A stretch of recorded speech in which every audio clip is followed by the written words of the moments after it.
Good evening and welcome to this meeting of the Arlington Board of Selectmen. We're meeting on Monday, February the 5th, 2018, at 7:15 p.m. Selectmen's Chambers, second floor of Town Hall, Arlington Town Hall in Massachusetts Avenue. My name is Joe Curo. I'm joined by my colleagues, Vice Chair Kevin Greeley, Diane Mahan, Dan Dunn, and Clarissa Rowe. We're also assisted in our work this evening by our Town Manager, Adam Chapdelaine, Town Council, Doug Heim, and our Board Administrator, Marie Kropelka. The motivational speaker, Simon Sinek, says leadership is not about the next election, it's about the next generation. And I'm very happy that we are also joined this evening by our recent colleague, Stephen Byrne. I'd like to, why don't you come on forward, Steve. Yeah. We wanted to welcome you back. Many of you know Stephen served with us for almost 6 years here on this board up until about a month and a half ago or so. And you left us so fast that we didn't have an opportunity to properly honor you. In reference to the quote this evening, Stephen was a very valued colleague of ours, actually bridging generations, coming from a long line of many generations of public service in the town of Arlington, and representing really one of our new generations. He and I were elected together, so you get to know one another out on the campaign trail, and I really enjoyed serving with you here on this board. He was a very brave member of the board, often would vote alone when he voted his conscience, would often be on the minority end of a vote and wasn't afraid of that. And we're just so happy to have you back here with us. I think maybe I'll invite you to say a few words, but I know that everybody up here has something more that they would like to add to this. So how do you like the new place? We cleaned it up after you left. It didn't take long to make some major renovations. It looks great, and it's a little nerve-wracking being on this side. I can certainly understand why people who get up to speak say that so frequently. But no, thank you. No. Hold on. It's not time for your speech yet. Some of us might have a few things to say first, if that's all right. Okay.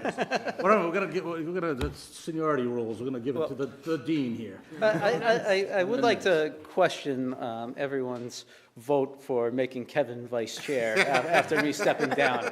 I don't know. I wish I was consulted for that. I had a 10-page presentation that I now will throw away. But, you know, Stephen's father and I have been friends for a long time. And I believe the first time I met Stephen, although I'm sure through life I met him at hockey things and others along the way, but Stephen was a college student who came to witness politics in action and came here to a selectmen's meeting. What was that course you were taking? What was that? It's funny. As I was thinking about that course today, as I was on my way here, and it was state and local government. What grade did you get in that?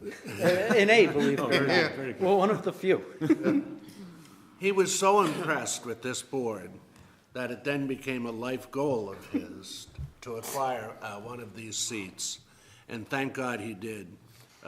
His family, his great-grandfather, father, all have given an awful lot to the town, along with the rest of the Byrne family. And I know I've said this before, but I'm the oldest, longest-serving selectman, but I truly believe I learned from Stephen how to be an even better selectman. As the chairman mentions, he did disagree with some of my votes, so he wasn't always right. But he did his absolute best, and while life has now handed him a new career, a new wife, new opportunities, it's a shame that what had to suffer is this board and Stephen's service on it. We're less without him. Well done. Thank you. Thank you, Couch. Ms. Mahan? It's good to see you back. I'm also uncomfortable with you on that side of the microphone, I must say. We miss you. I definitely miss you. Appreciate everything you brought, starting with the great family that you come from. I remember hearing about my first Byrne family stories were actually your grandfather through Marie and George Lade, and how he was held in such high esteem, and then got to know your dad and then you. And I was really excited because we have someone like you who's really more in tune, some would say, in terms of, the generation that's here in Arlington that's shaping Arlington going forward. So we're definitely lacking for that. I will say you're a very intelligent man, having married one of my former cheerleaders. Shows he's smart.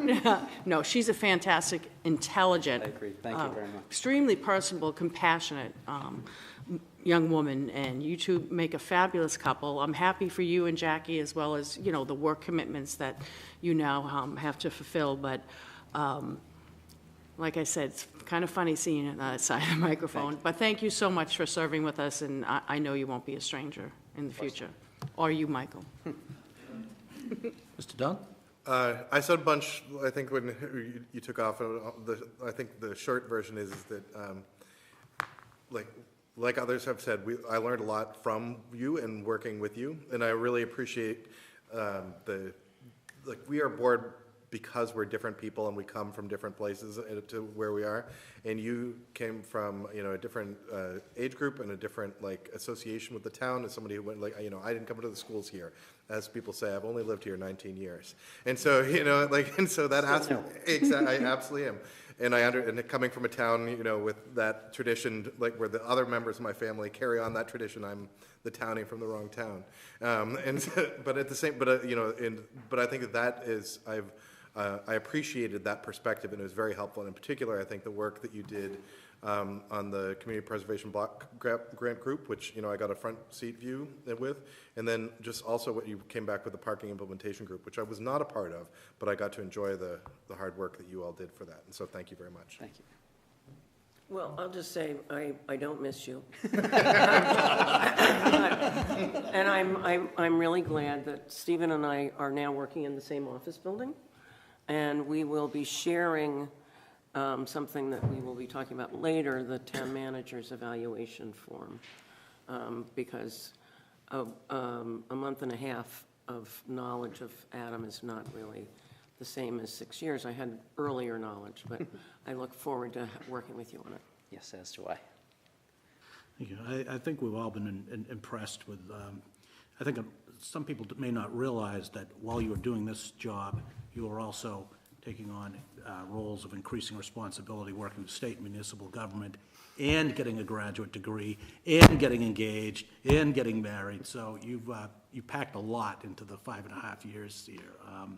And certainly that perspective really came through and such.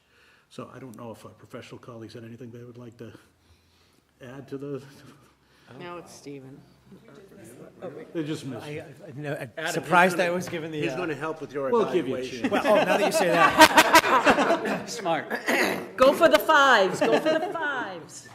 Well, I've said these things to Steve in private, so I'm happy to say them here. It was really a pleasure and honor to work with Steve, similar to what some of his former colleagues have just said. For such a young person, when you were first elected to the board, to have the guts and the courage that you had to take some tough votes and take some tough positions was really, really commendable. And I felt like I learned a lot from you, and definitely really benefited from your perspective when you served on the board, and you'll certainly be missed. Thank you. I'd just love to note that it was a pleasure to work with Steve. He was one of the original selectmen when I was hired on, and I'll keep it strictly professional. I obviously, like everybody else here, I think enjoy what Stephen brings to the table to everyone as a friend. But as a member of the Board of Selectmen, I think one of the things that I came to recognize and appreciate the most was Steve's commitment to marrying tradition with innovation. And in a community like Arlington, what an asset that was to have someone who appreciated so much of what has made this community great over the last 50, 100 years, as well as some of the newest, freshest ideas coming out to help keep this community great. Thank you. They all know that I've known Stephen since he was born. He's like a grandson, and I must say that we miss him, and he's done his grandparents, his great-grandparents proud with the Byrne name. Believe me, we will miss you forever, honey, with this job. So as you no doubt know, we do have a tradition here of giving departing soon-to-be members of the Select Board, but departing selectmen, a chair as a memento of your service. And so we're pleased to present you with this chair. We'd like to invite you to have a seat here and just try it out, make sure it fits. Yeah. I have a feeling the press might want to make sure you, this is nice. Yeah.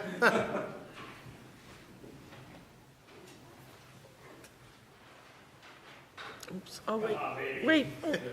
Did I mess it up? I was trying to move all the way. One more. We want to do one more with me in the background? Yeah, wait. She got the big camera. I don't want to be, what is it, photobombing? Yeah. Okay. Yeah. You know me and pictures of me. Oy.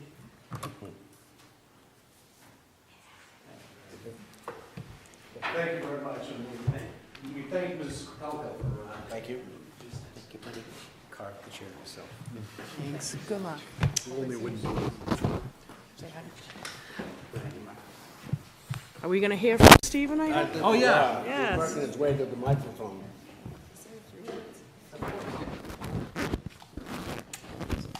Did you have a few closing words before, Come on, take some potting shots. This is time. name and address, please? That's all right. Yeah, yes, I spent hours coming up with parting shots, but of course I won't say them. And of course that's a joke. It was a real honor working with all of you. And Clarissa, while we didn't serve together, I feel like we worked together quite a bit as well.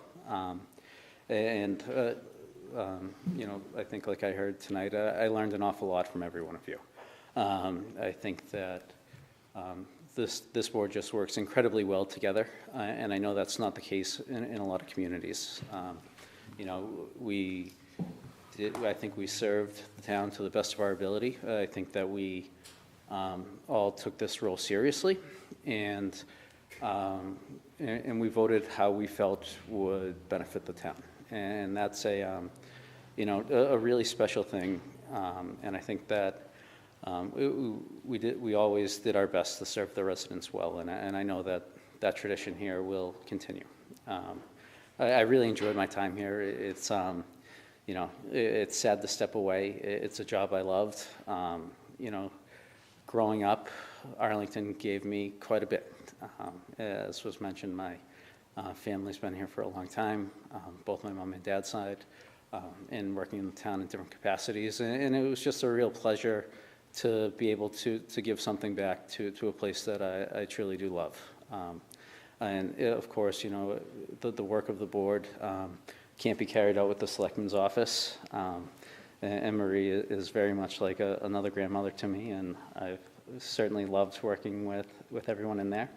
And to the town staff, it's you know, truly amazing work that gets carried out in Town Hall and Grove Street and the police department and all the firehouses on a daily basis that really make this town operate as well as it does. And a lot of that work often goes unnoticed, but it doesn't go unnoticed by me, my former colleagues on the board, and many residents in town, even though not everyone gets the thanks they always deserve. And yeah, I just can't thank the residents of Arlington enough for giving me the opportunity to serve.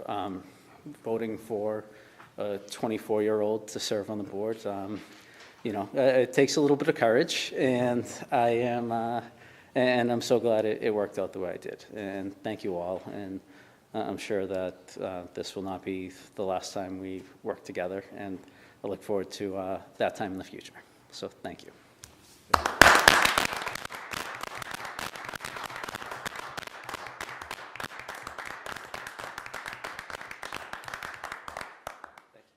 And it's nice to be here without a tie.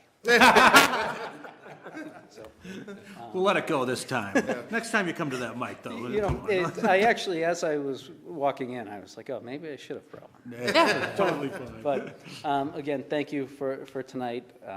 It really means a lot to me, and thank you for you know, nearly 6 years of friendship, and I look forward to that friendship moving forward. So thank you all. Thank you very much for coming back. Thanks, Steve. Yeah, 24 hours to remove the chair. Yeah, 24 hours. We'll work on it. We know where to find you. Thank you very much.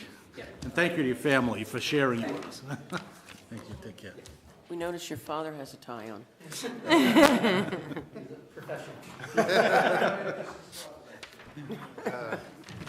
Very good. Excuse me. Now, the next item on the consent is the consent agenda. All items will be generally adopted with one vote with limited debate. First item, reappointment, Veterans Council, Jeff Melton, term to expire 1/31/2021. Request special one-day beer and wine license 2/17/2018 at Robbins Library for a private event, Vicky Lee Boyajian Incorporated, and request for contractor drain layer license, New England Drilling and Rock Splitting Corporation, Concord, Mass. Do I have a motion? Move approval? Moved by Mr. Curley. Second. Seconded by Ms. Mahan. Any discussion? Anyone here on any of these items? Hearing none, all those in favor? Aye. All opposed? It is unanimous. We now move on to appointments. Arlington Bicycle Advisory Committee, Executive Board, term to expire 1/31/2021. Adam McNeil. Is Mr. McNeil here? Yep, will you please come up to the mic and...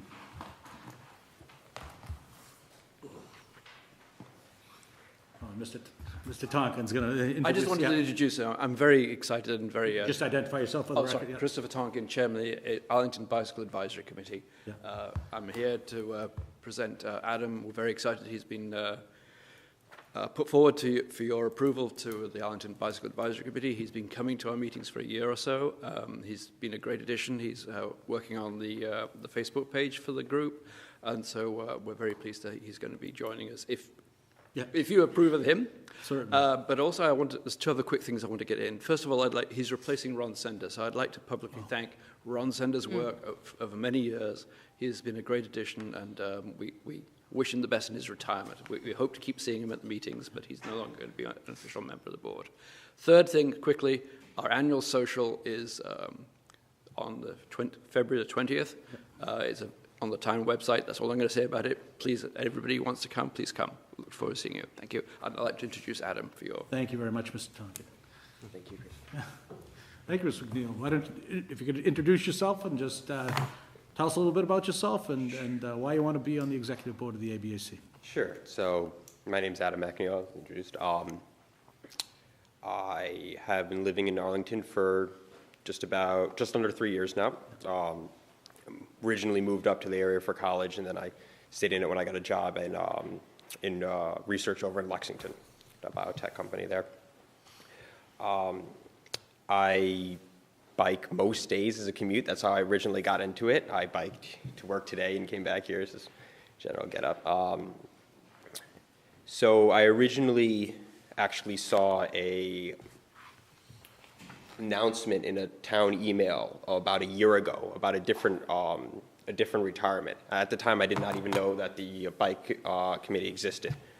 So I went to a meeting then, and I found it very interesting for a lot of regards, and I found it there's a few things. First, there's a really great setup that there's a lot of open discussion even when I wasn't an executive committee member. My opinion was very valued, and I like that a lot. And so it's a very interesting position with the Minuteman Bikeway obviously being one of the major commuter bike routes in the entire country. It's just a lot of different opportunities for biking in Arlington that I think are really, it's just a really great place to bike, and I'd like to be more involved in that. Fantastic. Well, thank you very much. Mr. Greeley. Yeah, so move approval, and thank you very much for your willingness to serve. Thank you. Second. Seconded by Ms. Rowe. Any further questions or comments? Well, we want to thank you very much. We really rely on volunteers like you. And without further ado, I'll call for a vote. All those in favor? Aye. Aye. All opposed? It is unanimous. Thank you very much, and congratulations. Thank you. We appreciate your service. Thank you. Thanks for coming, Christopher. And now we move on to licenses and permits for approval. Food vendor license, Arlington Cafe, 475 Summer Street, Sameh Hanin. Yes, if you could please come up to the mic, sir.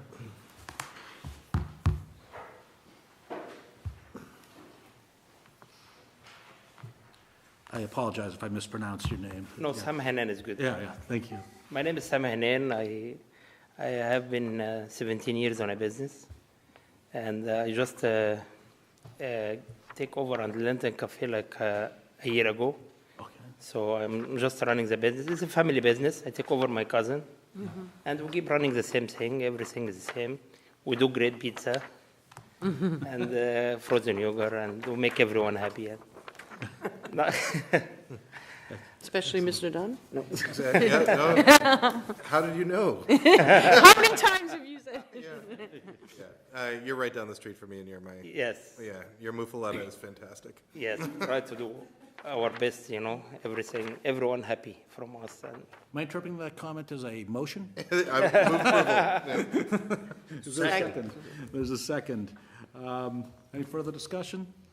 I'll just say I've always appreciated your establishment has strongly supported the Stratton PTO, I know, and I'm sure other organizations in town will really appreciate that. So, all those in favor? Aye. All opposed? It's unanimous. Thank you very much. Thank you. Congratulations. thank you very much. Thank you for choosing Arlington. Thank you. Now move on to traffic rules and orders, other business. Request to park a food truck in front of Town Hall for Echo Fest, Saturday, March 24th. Charlotte Milan, Recycling Coordinator, the Echo Fest Organizing Committee. Charlotte, come on up. Hi. Hi. Thank you all. Charlotte Milan, Recycling Coordinator at Public Works, on behalf of the EcoFest Planning Committee. This is a straightforward request, except that it's right in front of Town Hall, so we recognize that this is an area that you might want to have concerns about. We checked in with lots of important people. Patsy Kramer, the farm market manager, confirms that the food truck that we're requesting for this one-day permit is a Banh Mi truck, which has been at the farmer's market this past summer and was very popular. So we found that successful and a business that we'd like to continue to work with. Allie Carter from the Planning Department, our Economic Development Planner, confirmed that this food type is not really duplicating any food items in the neighborhood, and that really thinking about this as a event-specific food dining experience, it's not really in competition with any of the local businesses. The event runs on Saturday, March 24th from 10 a.m. to 2 p.m., and we would really like to place the truck in front of Town Hall, of course, taking into account crossing walks and police concerns around fire lanes, et cetera.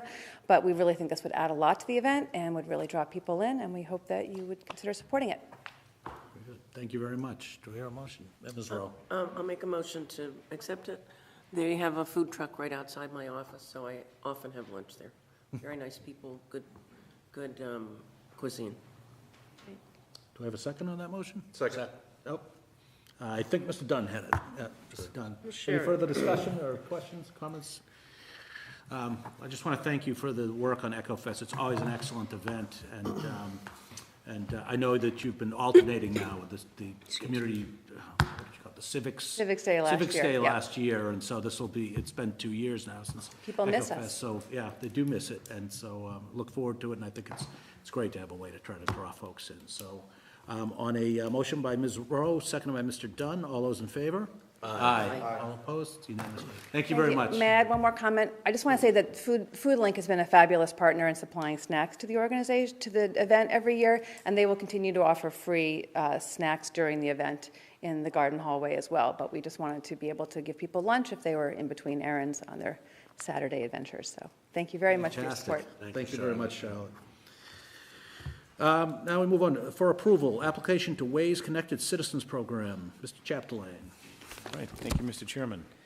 So the board has a memo before it that was drafted by Assistant Town Manager Jim Feeney, who actually learned about this Connected Citizen Program when he attended a session down at the Harvard Taubman Center at the Kennedy School about the impact of Ways on municipal government and how state and local governments are working with Ways. And he learned about this Connected Citizen Program. So he did a little research, subsequently learned that the town engineer was very interested in potentially both inputting and having access to data that could come back from this program.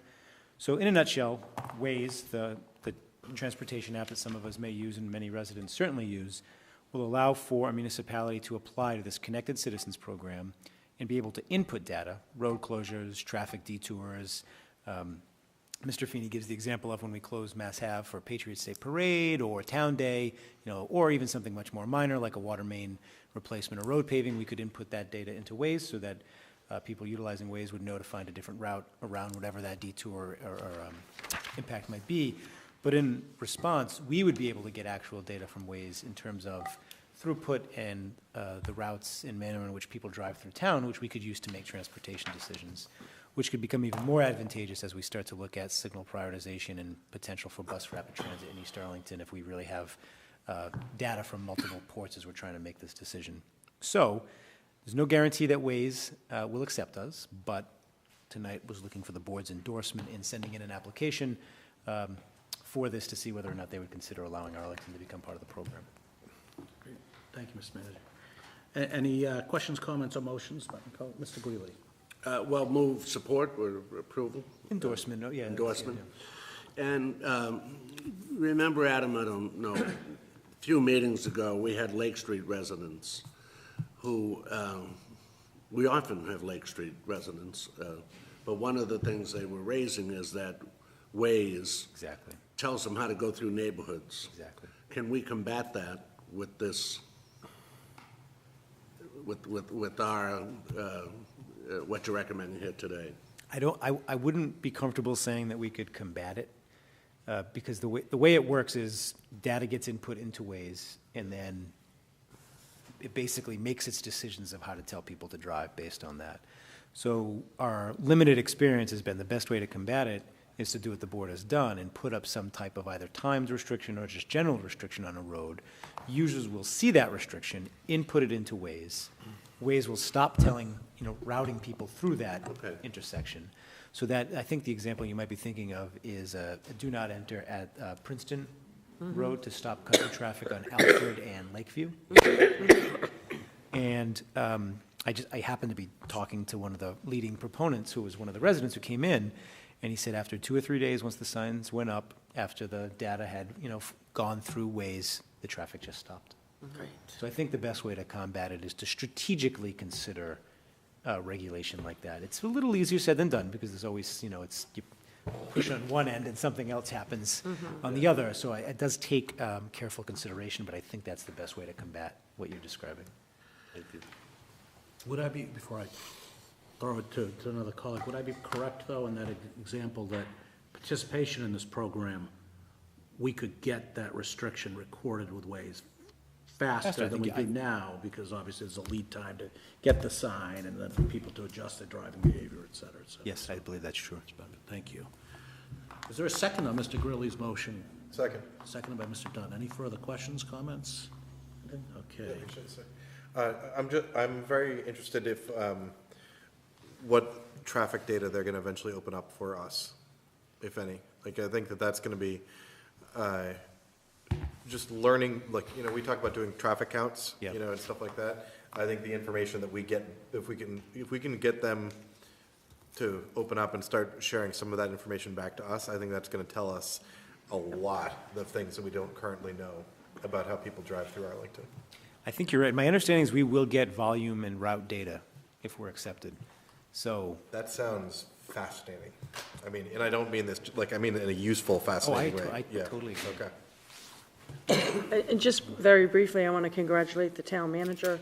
Through his employee, Mr. Feeney, obviously, you are modeling your management style in terms of, when I first got on the board and I would hear different administrators, et cetera, going to, MMA and LC, name any 3 letters you want. And I used to always say, well, what are we getting out of it? What are we getting back? And you have consistently done that in your role as town manager. And I'm really pleased, and please pass on our thanks to Mr. Feeney for, and this truly will be a beneficial tool. It wasn't just going there and just signing up willy-nilly. I can see from his memorandum that he obviously did a lot of research and made sure this was something that would be worth the town's time through his service in your office. So please pass our thanks on. I will. Thank you. Okay, on a motion by Mr. Greeley, seconded by Mr. Dunn. All those in favor? Aye. Aye. All opposed? It's unanimous. Thank you very much. Thank you, Mr. Thank you. Feeney. We now move on to the fiscal year 2019 budget presentation. Mr. Chaplin. It's going to take me a moment to set up. I don't know, do you want to go to another agenda item while I set up, or what do you? Well, we've got warrant article hearings. Okay, if you don't mind. You're giving me a minute then. Want to do Clarissa's? So they can, because we've got people here waiting for it. Oh, yeah, why don't we do that? Okay. Okay. We'll go on to warrant article hearings. Take up the first, let's see. Well, the last Third one? one. Last one. Third one. Take up the third item. Home rule legislation, bylaw amendment, change the Board of Selectmen to Select Board. And I'm going to recognize for this Ms. Rowe, who is the chief proponent on this 10 registered voter warrant article.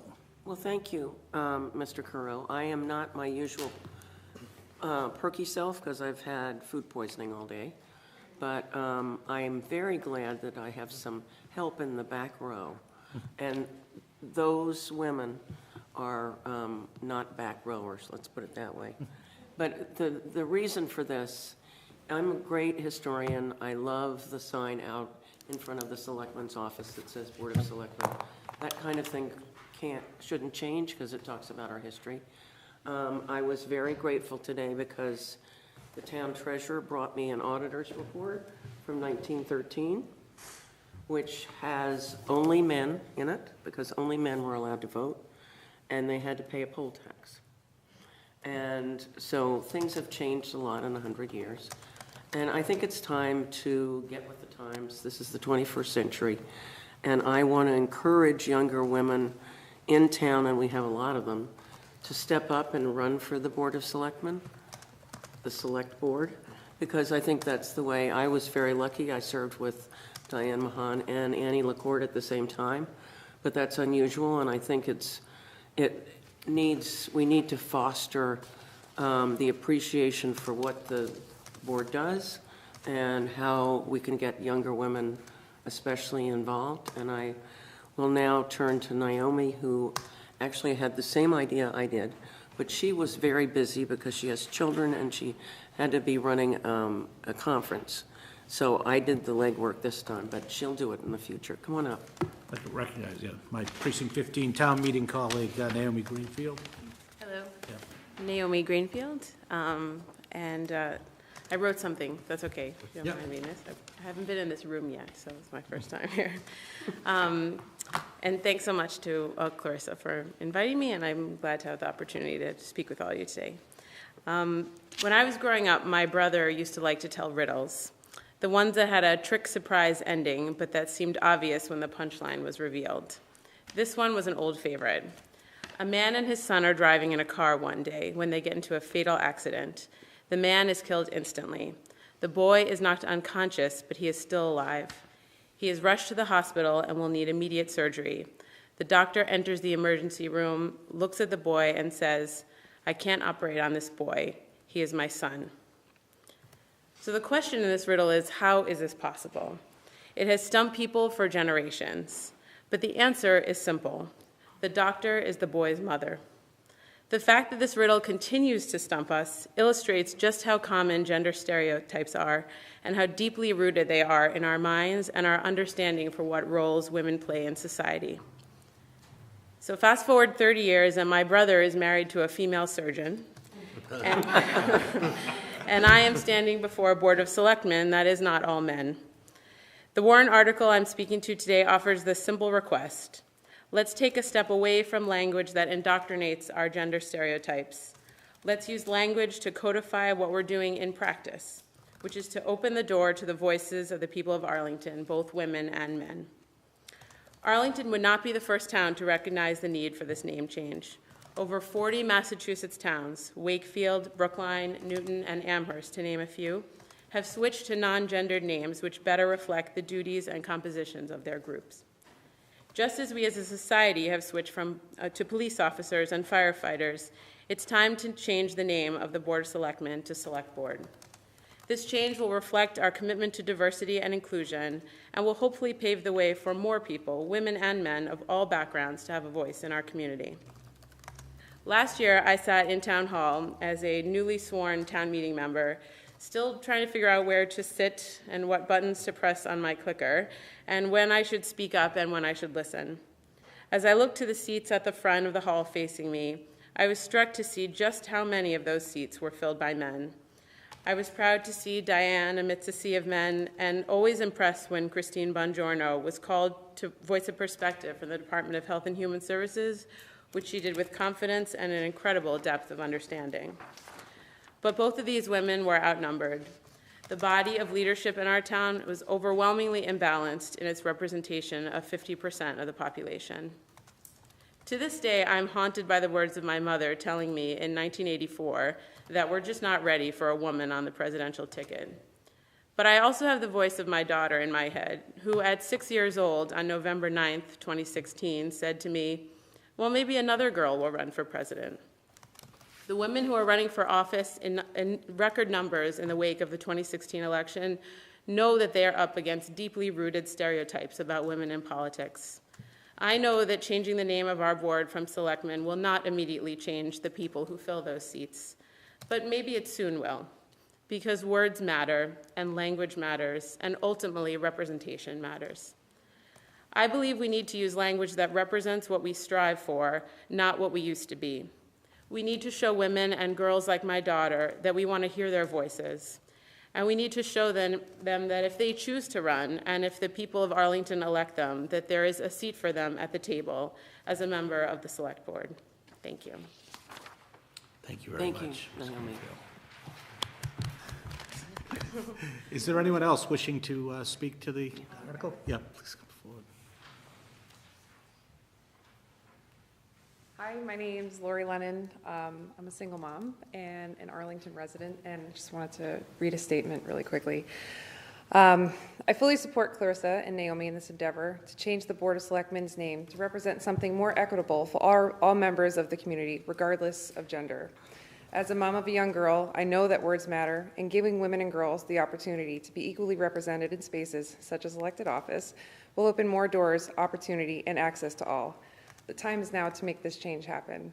And I will say kids are always listening. My daughter was talking about, we were talking about when they changed the name in Wakefield, and she was baffled that it was called Board of Selectmen. So I think this is a really good opportunity to show that we think men, women, boys, and girls all have equal chances. Thank you very much. Anyone else wishing to speak to this agenda item? Second. I'll now what's that? I was going to second and then Okay. comment. You have it out as a motion? Yeah, can I make a motion? Certainly. Oh, I thought you did, I'm sorry. Yeah, Seconding. I make the motion. God bless you. Seconded, okay. And I want to say it's interesting because this question came back sort of initially informally 7 or 8 years ago when there were 3 women on the board, and it just didn't go anywhere.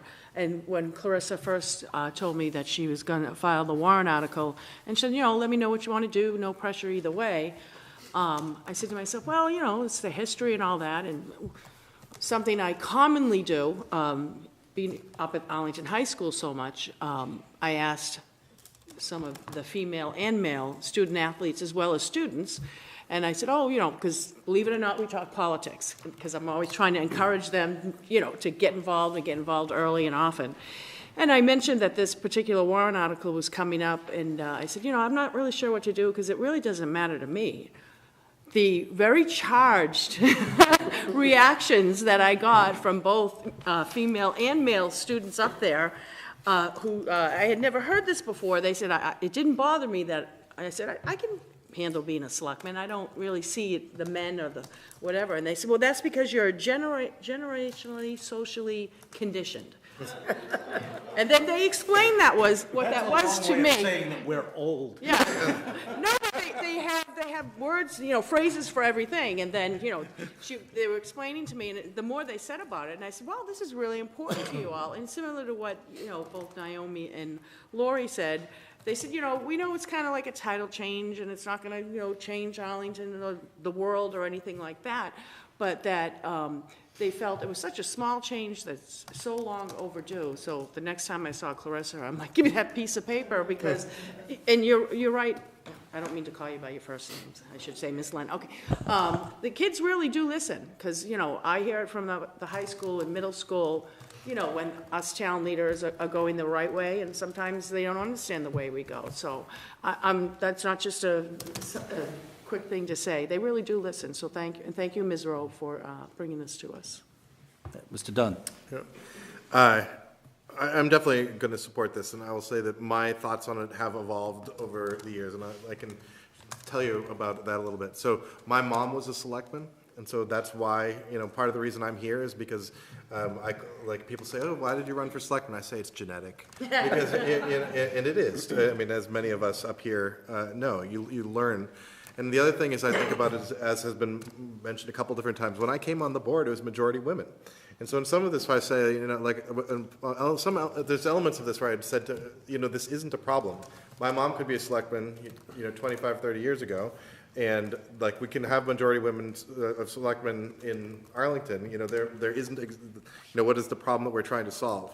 But I think that your speech actually got to the thing that really put me over the edge, which is the understanding of unconscious bias, which is not something that I necessarily would have been able to articulate, several years ago when I was thinking about this in past years. But I think I understand a lot more about the role of unconscious bias at this point. While I think that, that is what's convinced me that the opposition to this in some ways is going to be, but you're just being politically correct, and they're not going to be wrong. But at the same time, we're being politically correct with a purpose, and that is, I think, to help manage some of the things that create unconscious bias. Thank you, Mr. Dunn. Mr. Grilli? Yeah, I mean, I also am slow to support this, but I do so wholeheartedly. Never bothered me as a man, but no, like the word human, I don't, it just, to me, it's a selectman is a selectman. I didn't think of it whether it was a man or a woman. And then thinking of the history, pre-colonial times, when the church was the center of the community, and if there was a civic matter, they would hold a town meeting after church and select a man to investigate Clarissa's cow coming over into my property or something. And how wrong then that it was only men that could be selected. So I'm proud to support this 100%, and I'm proud to be a member of a select board. Thank you, Mr. Grilli. Well, I'm also on, I think you've got all your votes, all the votes you need to send this on. I'm the father of two very civically aware daughters, and when I told them I was going out the door to vote on this this evening, they were also literally jumping for joy. They're very proud that I'm a selectman, but they also understand that that words do matter as far as the select board. And we talk about history. Mr. Carmen, our treasurer, he loves poking through the old books here. He gave this old book to Ms. Rowe to show that we were doing these two practices that both of which are now unconstitutional. Poll taxes and prohibiting women from the vote. He also noted that the Board of Selectmen in this town used to be called the Board of Selectmen and Overseers of the Poor. So we have changed the name of this board in the past. We've changed the names of other town bodies more recently. We changed our Personnel Department to the Human Resources Department in an effort to modernize, to modernize and really represent this more clearly. But even historical institutions, if you look at the United States House of Representatives, over 200 years old, we refer to the members as representatives. But I don't think any of us would think to refer to Congressman Clark. She's Congresswoman Clark, and Congressman Markey was before her. And so I see this change in that vein. This is a wave. It's a wave in Massachusetts. Also in towns to the north of us in New England have also made this change. And we all know that most recently the largest town in the state, Brookline, overwhelmingly passed this. I think there were only 2 dissenting votes at town meeting there. So to me, this is a no-brainer. And I look forward to bringing it to town meeting, and I hope it's overwhelmingly approved there as well. So on the motion by Ms. Rowe, seconded by Ms. Mahan, any further discussion? Oh, Mr. Heim. Mr. Carroll, if I may? Yes, thank you, Mr. Carroll. I just want to note a few things logistically about what the change will encompass. This has been accomplished in a number of different ways. There is no uniform legislative means of adopting a select board versus a board of selectmen.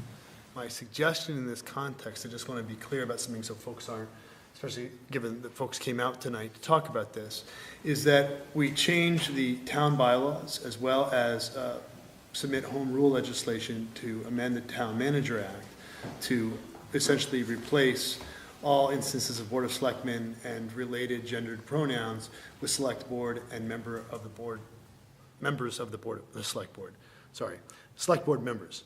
The one thing that won't change immediately, given what's going on right now, is the zoning bylaw, which has, I think, like 4 references to the Board of Selectmen. So that can certainly be accomplished later, but we'll also make sure to do, with the board's agreement, is to insert a paragraph in both the town bylaws and the Town Manager Act, again, just so everybody understands what to expect, that notes that for all legal purposes, Select Board shall be synonymous with Board of Selectmen, because there's a number of state statutes and other things that are also antiquated and are unlikely to change because they're historic references and documents. Thank you, Thank you, Doug. Mr. Heim. And I think it's important, they've been doing that for 200 years. We can be patient as things change. And pretty soon, because it's a genetic thing, Pearl will be coming and being the town manager. She might already be. All righty. Anything more? Okay. On the motion by Ms. Rose, seconded by Ms. Mahan. All those in favor? Aye. All opposed? It's unanimous vote of favorable action. Thank you very much for your work on this. Thank you. Do you want to take up Mr. Dean before? Yeah, sure. we take Sure, yeah. the presentation? So we'll just continue with warrant article hearings. We have our esteemed treasurer, I said Mr. Dean again. Yep. Mr. Carmen. Which one are we doing first? Let's do your, let's take them in the order they're on the agenda. So the first one will be the bylaw amendment, addition of certain delinquent municipal fees, fines to be a lien on the real estate tax account. Yes, so I think we were all actually in town meeting when this originally was passed by town meeting, and that is state statute allows us to specifically identify certain fees, fines, penalties, which if not paid, can be placed on an individual's property tax bill so we can, make collection easier. And it's interesting talking to town council that you have to name the fees you want to make eligible for the process of putting it onto real estate taxes. And if you don't name them in the bylaw and it's not there, you can't lien it. And so over the last couple of years, we've had instances where Health and Human Services was trying to enforce their rules or trying to recoup funds for something they did, and they don't have a mechanism. So 2 examples I can give you was first, they went to a property to remove, I'm going to say junk from the lawn. There was a junk car, some other things. They cleared the property out. They assessed the cost to the homeowner. The homeowner said, well, thank you for the assessment, but I'm just not going to pay. And they have no means at that point to collect payment from the homeowner. So part of what this bylaw does is it closes that loophole, where if HHS has to go into a property, clean it out, take action, and then assesses the penalty to the homeowner, that we can now put it on the tax bill when they refuse. Second instance I'll give you, which actually kind of aggravated me, was we had a developer in town who committed a health and safety violation, and they were assessed a penalty. I think Christine told me it was $3,000. Same situation, the developer said, thanks for the penalty, but I'm just not going to pay it. And then they sold the house for about $800,000. So they could have more than paid it, but we didn't have a means to lien it onto the property to get the payment. And so the essence of adding to the schedule, or the purpose of adding to the schedule, is so HHS, who has been stymied by more than one person, they can actually collect these fines and penalties. Excellent. Thank you very much. Do we have a motion or question, comment? Moved by Ms. Mahan. Second. Seconded by Mr. Greeley. Any questions or comments? Yeah, Mr. Todd. So if I remember the first debate, some of the concerns were that this could be used, capriciously or too strenuously, and put liens on essentially, things that I think that if you looked at it in another light, you'd look at them and say this isn't, this isn't an appropriate use of town power. Of course, town meeting listened to that argument and then said, no, do it anyway, which I think was the right choice. But I suspect that's going to be an argument that will be raised again at town meeting. I'm curious, Dean or Adam, because since, Dean's motion, Adam will often have the exercising authority on this. If there are any thoughts or things that we should perhaps write into our comment. Actually, so Doug, maybe you've already thought about this too. I guess, so I would, thank you for that prompt. I would add, I think this is very appropriate because regularly citizens or residents will contact me or other town staff and express frustration about a situation on a private property that we either have the finding ability for or don't have finding ability for. And often it comes back to, internally discussing, sure, we can fine them, but we're never going to see that fine. So that there's a penalty without a real penalty behind it. So having, these actual teeth really can make enforcement of our bylaws and other provisions of state law much more effective. So I think it's more than anecdotal. I think could be very important to our enforcement ability. Mr. Hunt. Thank you, Mr. Curo. I want to say a few things. First of all, I really want to note for this article and all the other articles submitted by the treasurer, my appreciation for all the legwork Mr. Carmen put in to this up front. Not only did Mr. Carmen have warrant articles, he had sample motions ready to go, which is a rare thing, and they're really well thought out.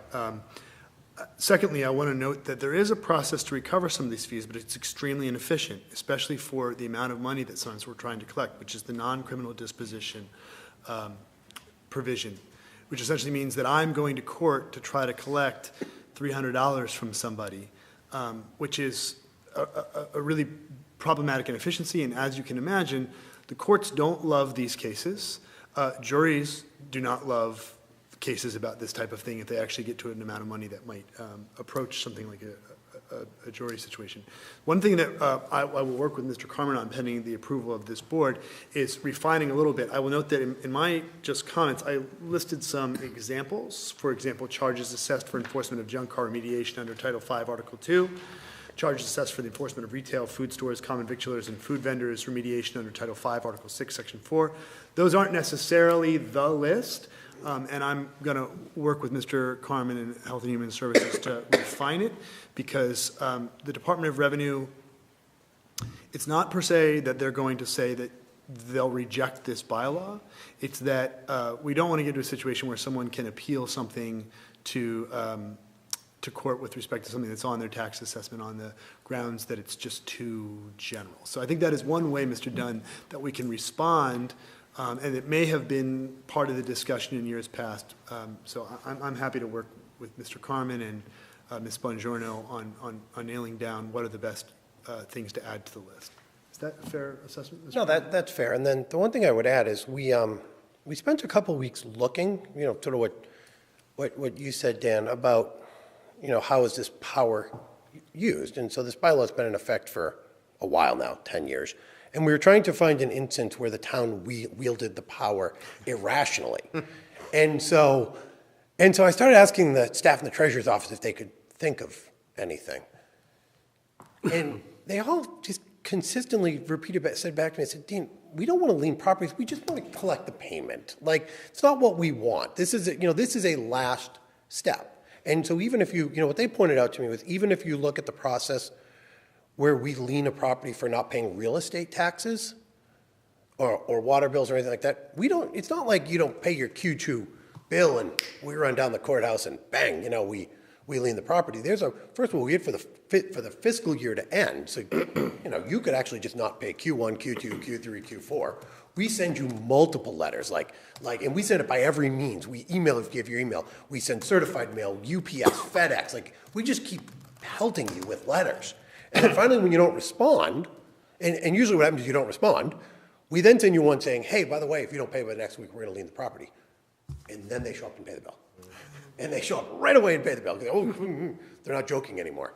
And so while it is an effective tool, it's not one that's used quickly, it's not one that's used without thought, and it's not one that's used after multiple avenues have been exhausted to try to, get somebody to make payment.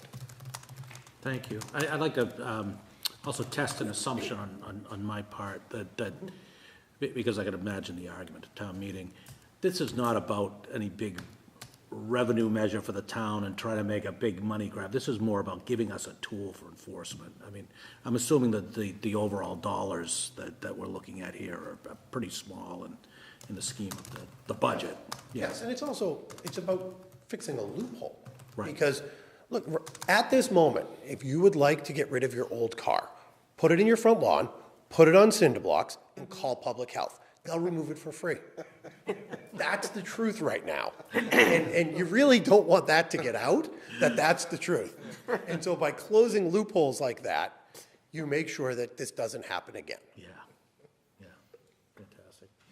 Okay, so we had a motion by Mr. Dunn, seconded by Mr. Grilli. Any further comments, questions? Okay, all those in favor of flavor motion? Aye. All opposed? It's unanimous. Thank you very much for your work on that. We now move to your second bylaw amendment, financial information. Yes, Title I, Article 17. So under Title I, Article 17, the Treasurer's Office is required to put into the Q3 tax bill a pie chart that shows financial information. And this was a great thing back in 2000 because you didn't have all the information on the internet, and you actually got to understand what was going on with the town's financial information. It was good. And we also had ICS, which created the tax bills internally, so we could just kind of drop the chart in and things went. With the adoption of Munis, we now generate the tax bills out of Munis. Because the standard Munis package for generating a Massachusetts tax bill doesn't have this pie chart. So to put the pie chart in costs $1,000. And so the question, I actually put my tax bill in here so you could see the pie chart on my tax bill. So the question I keep asking myself is, with all of the information we have on the internet and, the virtual checkbook and the town manager's budget message and everything out there, is that pie chart worth $1,000 in 2018? So it probably would have been in 2000, right? Because we didn't have all these resources. But in 2018, to say to myself, every time I have to do it, it's $1,000. And if I have to do it twice, it's 2003. It's every quarter. If we want to put it every quarter, it would be $4,000. It doesn't feel like it's worth it. It also creates a secondary problem in that we almost had this problem this year, which is actually why I felt the need to be urgent on it. So the assessors set the tax rate. They sent over the pie chart to us. We sent it out to Munis. We realized we had a calculation error in the tax rate. So they then had to fix it. They had to send us a second pie chart. And we almost found ourselves in a situation where we couldn't get the bills out. And so, yes, we would have made 1231, but if you remember, every single person was rushing in this year to pay the bills. We almost didn't get them out because of that. And you sit there and you say to yourself, well, now that it's out of our control, it can take time, we've got to rely on a vendor, and we have a state law that says this has to go out on 1231. It doesn't make as much sense to have it anymore because, as Mike and I were talking today, we could legitimately find ourselves in a position one year if the tax rate was set late and whatnot, where it's like, hey, do we want to violate a bylaw or do we want to violate state law? Pick one. And so the better avenue seems to be to take it off. It served its purpose. It did what it should do. And if we wanted to outside of the bylaw, we actually could just put a line there in its place that says, to learn more about the town's budgeting and how it spends your money, go to arlingtonma.gov/whatever that is. Excellent. Thank you very much. Is there a motion or a comment? So moved. Moved by Ms. Rowe. Is there a second? Second. Seconded by Mr. Dunn. Did you want to speak to this? No? Okay. I realized I neglected to call for public comment on the last item. Anyone wish to speak to it? Anyone on the board? No? Okay. Well, thank you very much for your common sense proposal. All those in favor? Aye. All opposed? Thank you very much. Thank you for this. Thank you very much. We appreciate the work, Dean. Okay, we now go back to item 9 on the agenda, fiscal year 2019 budget presentation.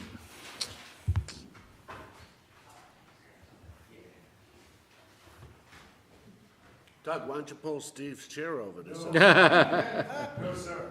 No, go ahead, really. We'll tell him an Eagles fan sat there.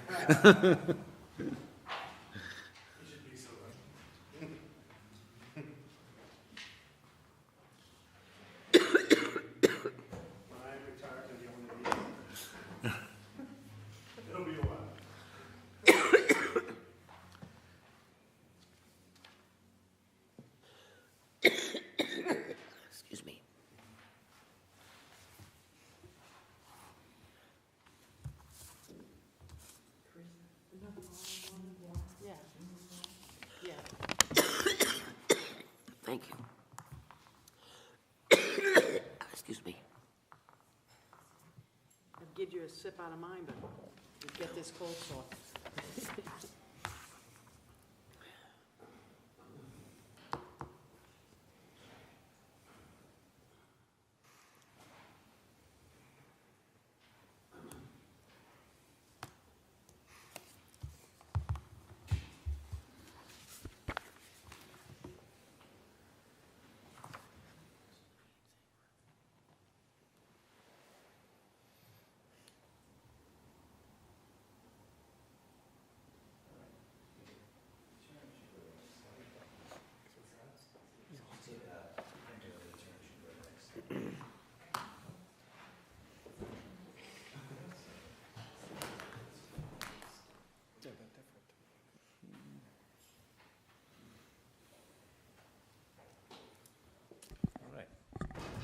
For your patience.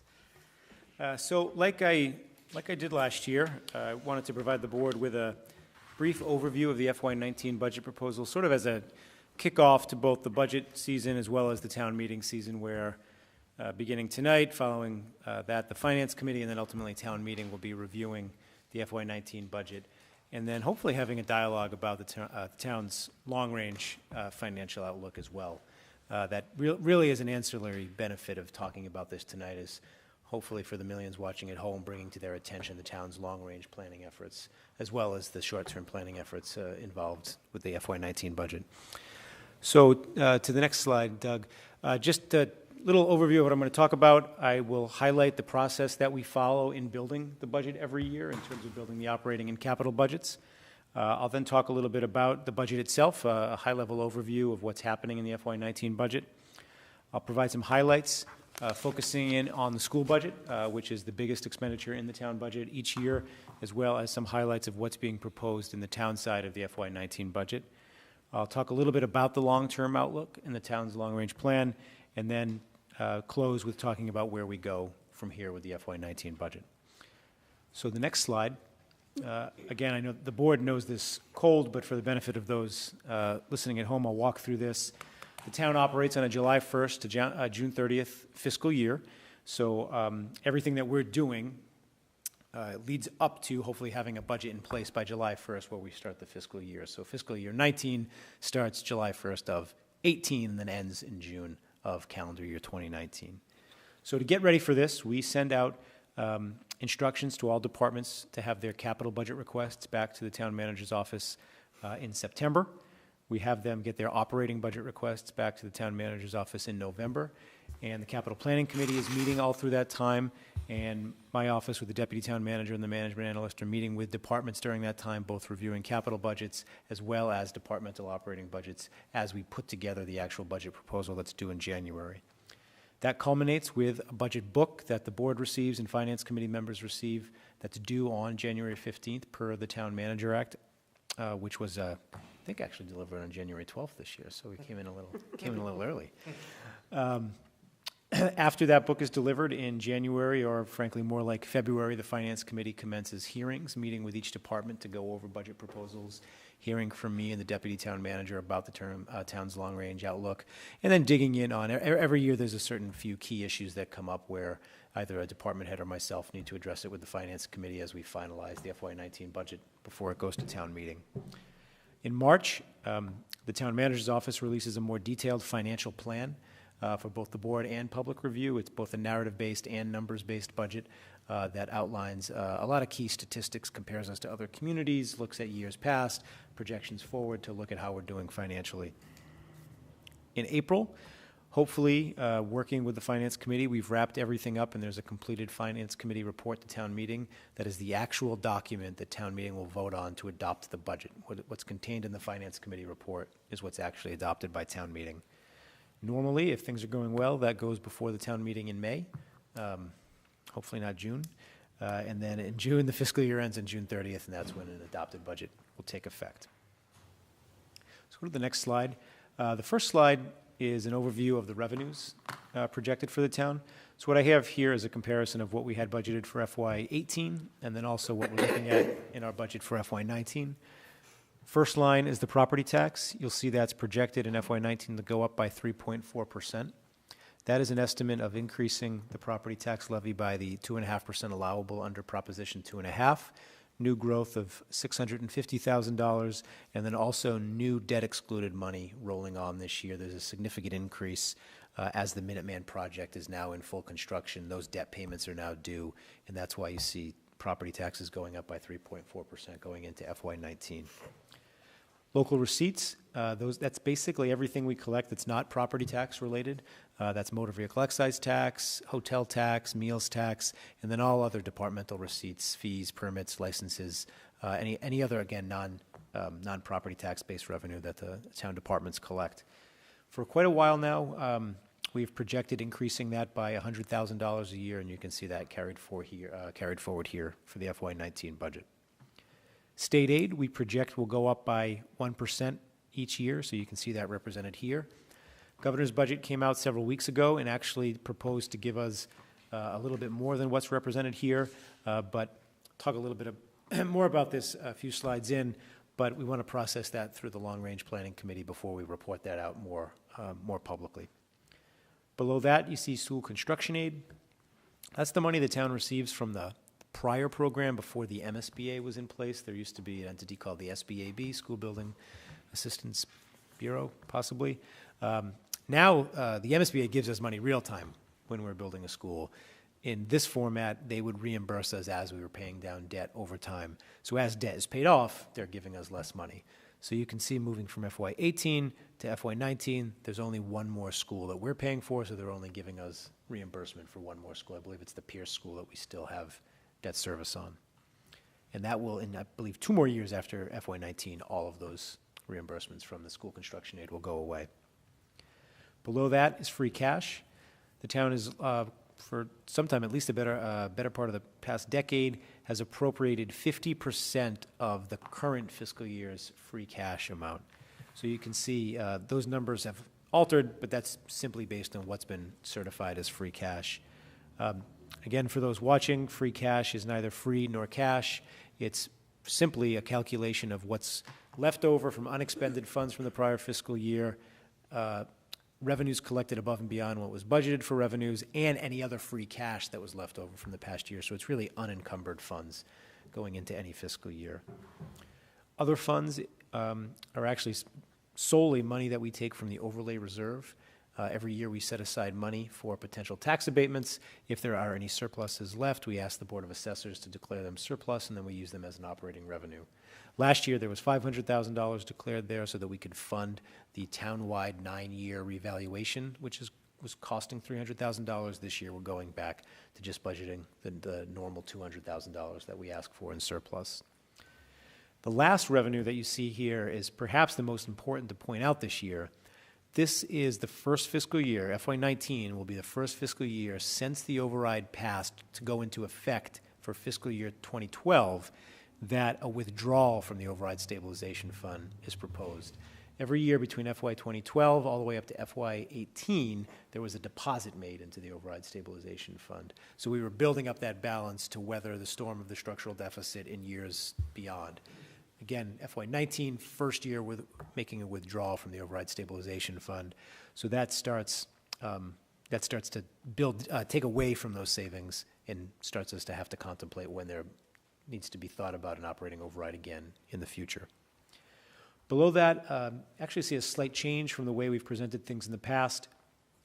You'll see a total taxes, fees, aid, and other sources. Then you see transfers in, offsets.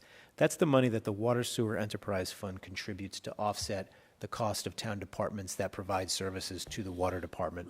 So then you see total revenues or total expenditures on the town side below that.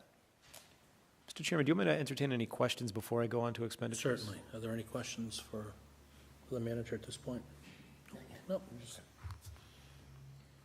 To go to the next slide, we'll look at expenditures. You can see the top line has municipal departments. That's all town departments, offset by that same water and sewer offset number, getting to a grand total, taxation total of municipal departments that comes off the tax levy. Part of the long-range plan, we keep town budgets to 3.25%. So you can see there, it's only showing one decimal place, but we are just slightly below the 3.25% for municipal departments for the FY19 proposal. You can see the school department is proposed to be increased by 8.1%. I think it's actually 8.09%, and I'll get into a little bit of greater detail about what fuels that number in a slide, I think the next slide. Below that is the Minuteman School. You can see that's going up pretty significantly, but that corresponds to what I mentioned earlier in the revenue section of debt service for the building project being part of this assessment. So even though it's going up by $669,000, I think over $400,000 of that is being raised on the tax rate attributable to the debt service related to the Minuteman School construction project. Below that, we have non-departmental. That is the town's healthcare costs and our pension costs lumped into one line item. Pensions are capped at 5.5% via an agreement we have with the retirement board to not grow the retirement allocation by more than 5.5% a year to help us manage our budget on a year-over-year basis. And our healthcare, we budget premiums to go up by 5.25%, but we also track actual allocations of how many people are on the plans. So that's how you can see that combined number is below either 5.5% or 5.25%.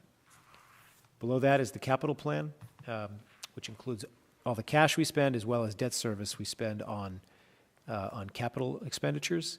That is capped at 5% of operating revenues every year. So the capital planning committee spends the better part of the year working through the capital plan and making sure that it balances within that 5% cap of operating revenues.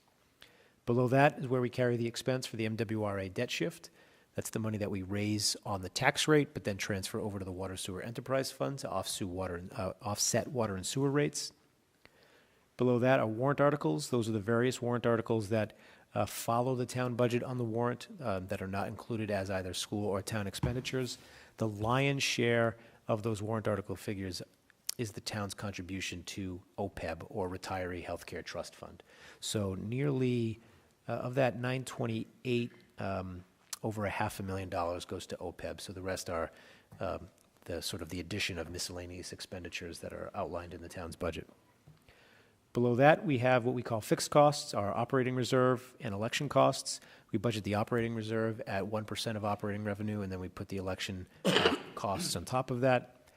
And then finally, you can see last year we had an expenditure for the Override Stabilization Fund. It was one at this point quite small, final deposit into the Override Stabilization Fund, and then correspondingly back to the revenue page, you see that we predicted, or we're projecting to take our first withdrawal from the Override Stabilization Fund.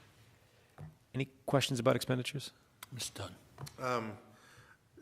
I probably should have, it would be nice to know the Minuteman, if we teased out the capital versus the non-capital, what the non-capital difference is. And I suspect we'll get that from Superintendent Bookquillen at some point, but at the same time, obviously don't need that right now, but you know what I mean? Like yeah. Sort of both a percentage or just a sheer dollar amount increase for? A percentage, because I guess I'm kind of like, I guess you'd think of this as like I want to compare the year over year from them, and then just thinking about the capital. In my mind, I think of them as two different categories. I mean, I know we pay them both, but at the same time, in terms of like the management of Minuteman, and I guess some of the things I'm thinking about are like, because we know that, they're still in the old building, but and they also have some towns who are leaving, and what do those effects look like? And I just want to be able to look at those separate from the building.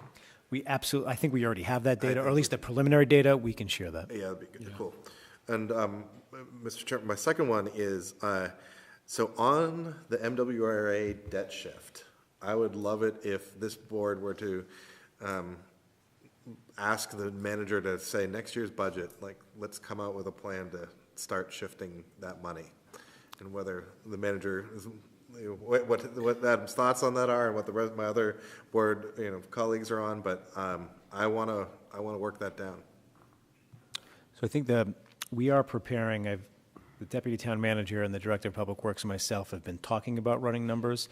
We'll be back here later this spring to talk about water sewer rates for FY19 and beyond. As part of that presentation, we'll at least show a preliminary analysis of what it will look like and what the impact on the rates will be of rolling off the water sewer debt shift. And then during either that presentation, a decision could be made, or we could, you could ask questions, we could do further analysis and come back. I think the decision ultimately is for the board to consider. Do you do it all at once? Do you do it over 5 years, 3 years? What's the sensitivity to rate increases that will correspond with rolling off the debt shift? Yeah. It's important that we go there, because I think we did include in our board goals to start that process, look at shifting that, so. I just wanted to talk about the GIC money projections and whether you think, I know there's been a huge uproar about them trying to take people off the more popular plans. Are they giving you any ideas of whether the new rates for individuals will exceed the 5.5%? So I don't have firm numbers yet, but to just build a little bit upon what you said, yes, over the past couple weeks, there was a lot of upset and tumult regarding an announcement made by the GIC that they would be eliminating Harvard and Tufts as insurance carriers as part of the GIC, meaning most people, and Fallon as well, excuse me, most people would have to go to Unicare, which is an out-of-state provider. I personally think there was more fault in the rollout than in the plan itself that created all this tumult. So if that had gone forward, we would have seen, my understanding is we would have seen nearly 0% rate increases, and that the expectation is that by bringing Harvard and Tufts back on, the rate increases collectively will be somewhere in the 5 to 6% range. But we won't really know that until they take a vote on February 22nd. I just think it's having been a sick person all my life, it's a very emotional issue. I agree. And I think it's something that we promised our town employees that we would watch over them. And, I think it's tremendously important to people to have their same doctors and not be spending money to make our budget line item look less than 5%. So I think it's a really important issue.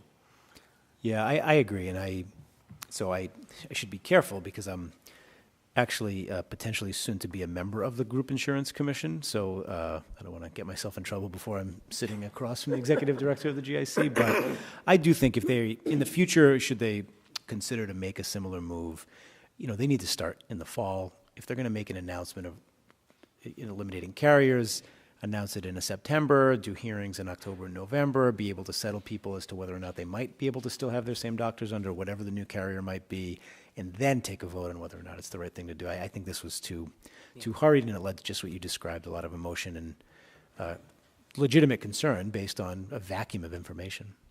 Thank you. You're welcome. Ms. Mahan. I'm going to piggyback on that because that was one of my two questions. I'm not going to cover the area that Clarissa already has, but just sort of the information that we've been getting about the 3 plans coming back on, and that what I'm hearing from different union leaders that have gone in there is that things are going to go back to normal, but however, there's going to be an increase in out-of-pocket costs and other ancillary or necessary costs that the employees pay. And it's sort of, if that is true, which I tend to believe it would be, because GIC has to recoup that money somehow that they were hoping to save. It seems we're setting ourselves up we sold, and this is a Commonwealth question, but I just care about Arlington here, that we really sold, cajoled GIC with our town employees to say, you're going to pay a little bit more, but you're going to save the town a lot of money, which it has. Correct. But don't worry, we're going to adjust your salaries, and, when we go for an override, all of our town workers, police, fire, public works, teachers are all vastly underpaid.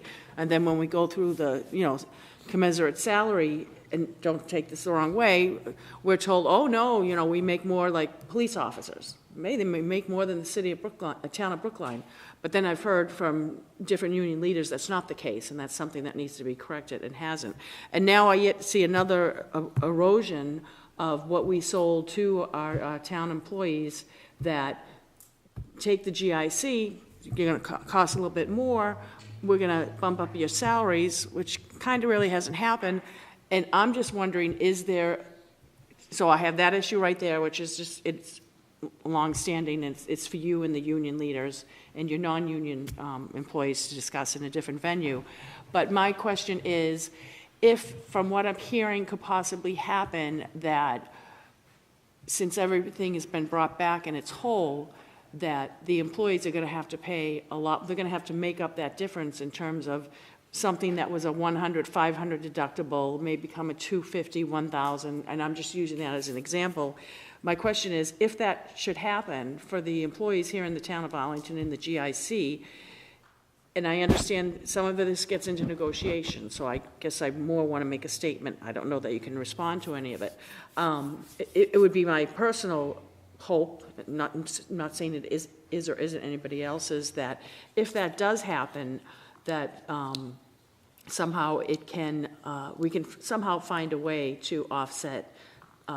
We didn't increase their salaries like we said we would, in my opinion, with the savings of GIC, which has been great. And now if some of those deductibles go, I think a lot of that would be negotiations, which none of us, but you know where I'm going with that. And then I have a question on something else. So I fully understand everything you just said. I think it's premature to assume that plan design is going to change. I've not heard that they'll be changing plan design. I don't know that they're not, but I've not heard that same concern. So I think, first, let's see if they change plan design before we sound the alarm. And plan design means deductibles, co-pays, what comes out of people's pockets. That said, if they do change plan design, we have, in the past, we've continued to the present and will in the future maintain a health reimbursement arrangement to reimburse a great deal of those co-pays and out-of-pocket costs. And if they made significant changes to healthcare plan design, we would look at amending the HRA to mitigate some of those impacts. I've said that to the bargaining units. I'll say it to the board. I have no hesitation in saying that. Thank you. I appreciate that. I'm glad you're joining the GIC. Yeah. Yeah. Don't want to jinx it. And then my second question is more, again, it's a question, but also sort of a statement thing, just because it triggered something in my mind. Under where elections were, I forget where they were. Reserve fund and elections. Yeah. And I know we're talking FY19, but it's sort of a two-part question for the town manager and the board administrator.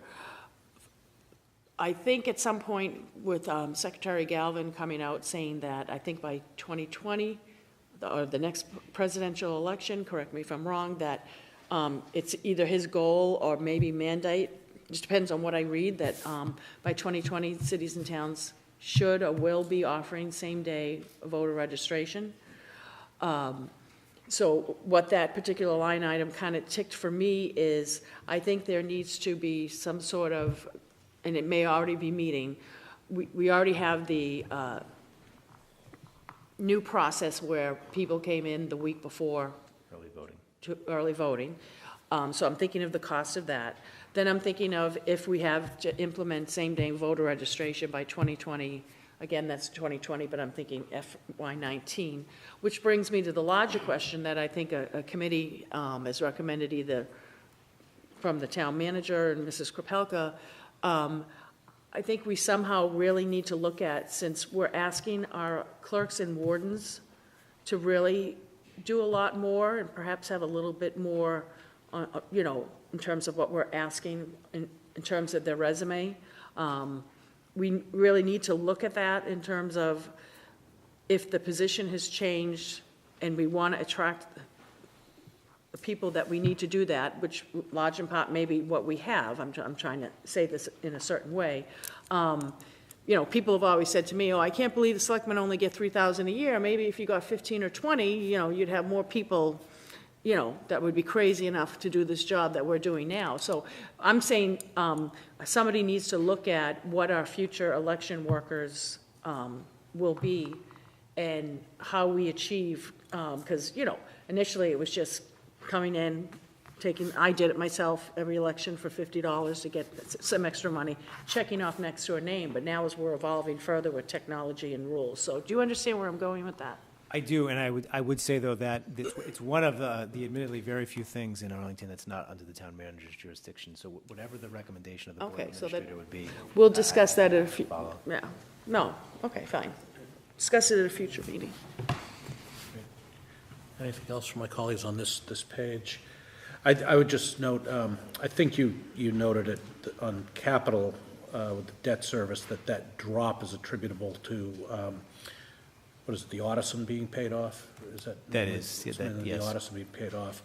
And as we look out the next couple of years, we're going to have a couple more inflection points like that, correct? Correct. With some of the other projects. Well, so there will be drop off of some prior both non-exempt, so not debt excluded debt and debt excluded debt, but with the Gibbs project, the Thompson project, the Minuteman, there will be other debt filling in those holes. Yep. Great, thank you. You're welcome. Anything else? Move on. All right, so to dig in a little bit more deeply on some of these line items, the next slide is about the education budget. So I don't know if you can see it up there, but if you can see it in front of you, we have a series of calculations that we do to develop the school department budget on a year-over-year basis. So the board likely recalls that when the override in 2011 passed, at that point in time, the agreement was that general education costs would be inflated by 3.5% per year, and special education costs would be inflated by 7% a year. And that cumulative total would add up to the next year's school department budget. Over time, there's been several changes, and they're enumerated on this slide. The first change that was made was when kindergarten fees were eliminated and a corresponding increase in Chapter 70 came back to the town. So you can see there that kindergarten fee offset figure is carried as a stable number across, and that $970,000 figure. Below that, you'll see for this upcoming fiscal year, with the new townwide sixth grade Gibbs coming online, we need to support the operating costs of the Gibbs. So there's a $1.3 million figure included for the FY19 budget. Below that, frankly, I probably should have flip-flopped those. For the past several years, with the burgeoning school enrollment, the Long-Range Planning Committee, the School Committee, the Board of Selectmen all agreed to funding based on a formula, or provide funding based on a formula,